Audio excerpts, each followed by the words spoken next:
করবে যে তাহলে আমাদের। দিনাজপুরের নবাবগঞ্জ উপজেলার মাহমুদপুর ইউনিয়নের মোগরপাড়া গ্রামে গতকাল রবিবার রাতে মোগরপাড়া যুব সমাজের উদ্যোগে সকল প্রকার অবৈধ কার্যক্রম ও মাদকাসক্তি বেড়ে যাওয়ায় মাদক নিরাময় করার উদ্দেশ্যে এলাকাবাসী সামাজিক প্রতিরোধ গড়ে তুলতে একটি আলোচনা সভার আয়োজন করে। এলাকাবাসী কিভাবে মাদক প্রতিরোধ করা যায় সে বিষয়ে মতবিনিময় প্রকাশ করেন। মাদক সরবরাহের সঙ্গে জড়িতদের এবং যারা মাদক গ্রহণ করে তাদের চিহ্নিত করে আইনানুগ ব্যবস্থা গ্রহণের মাধ্যমে মাদক নির্মূল করতে এলাকাবাসী সবাই প্রতিশ্রুতিবদ্ধ হন। যুব সমাজ বিশেষ করে শিক্ষার্থীরা মাদক শক্তির শিকার হয়ে ধ্বংসের পথে পরিচালিত হচ্ছে।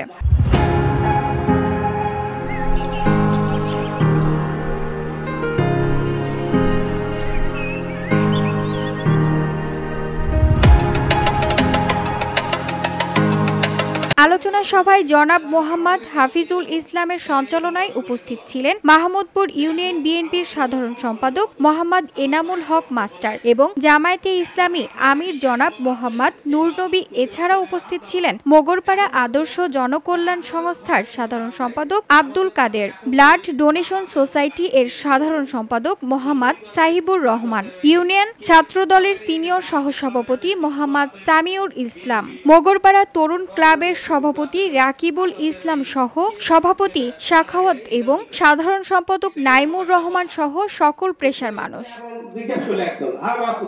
দেশের ভবিষ্যৎ হিসেবে যুব সমাজের স্বাস্থ্য ও মানসিকতা অত্যন্ত গুরুত্বপূর্ণ। তাই মাদক মুক্ত সমাজ গঠনে যুব সমাজের ভূমিকা অপরিসীম। মাদকের বিরুদ্ধে সচেতনতা বৃদ্ধি করতে মাদকের শারীরিক ও মানসিক প্রভাব সম্পর্কে তথ্যসমূহ সহজভাবে মানুষের কাছে আগামীতে পৌঁছে দেওয়ার প্রস্তুতি গ্রহণ করা হয়।